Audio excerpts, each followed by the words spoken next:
It's Joe Johnson from 96.3 ROV talking to a man that pretty much needs no introduction, Mick Foley of the WWE. How you doing today, Mick? Everything is good. Can't wait to see you guys very soon. It's going to be this Friday, and you have a lot of titles that you've accumulated over the year, but one of the most recent ones, and probably one of the biggest, is WWE Hall of Famer. Yeah, it's a big one. So I imagine I'm the first Hall of Famer coming to town. And although Tony Atlas is from Roanoke, and he's a Hall of Famer, so I shouldn't jump to conclusions. Perhaps the town is crawling with them.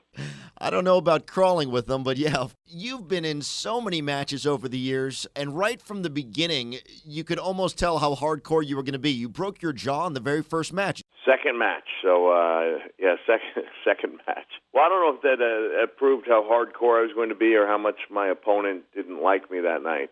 I was new, and I guess the only way to ensure that everything looked good was for him to be rather convincing. You've definitely proved it over the years. Any particular matches that stick out in your mind? Oh, man. Well, I get asked about the one I had with The Undertaker all the time. So if you guys are listening and are coming to the game, just try to think of something else other than, did it hurt when The Undertaker threw you up the cell? So I'll be nice about it, but inside I'll be seething and I'll be resentful. So just come up with something, like fun. Or ask me about I have a Santa Claus documentary. Ask me about that. I'll have some cards I'll be giving people away for the Santa Claus documentary. And you're also a best-selling author.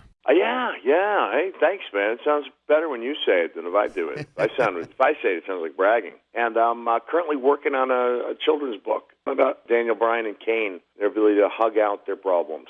A children's book, so it's a totally different side of you now. Yeah, well, everyone's got their different sides.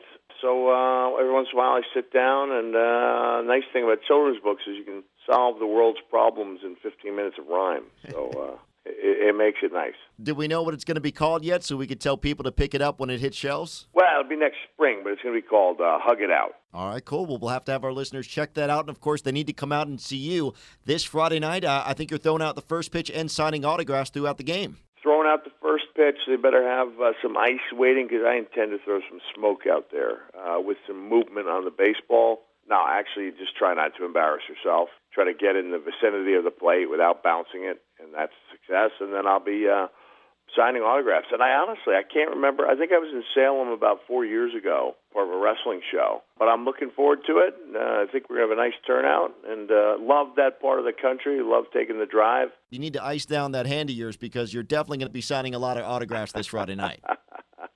Hey, I really appreciate it. Mick, we appreciate you taking some time out, and we look forward to seeing you over at Lewis Gale Field with the Salem Red Sox on Friday night. Sounds good. Thanks.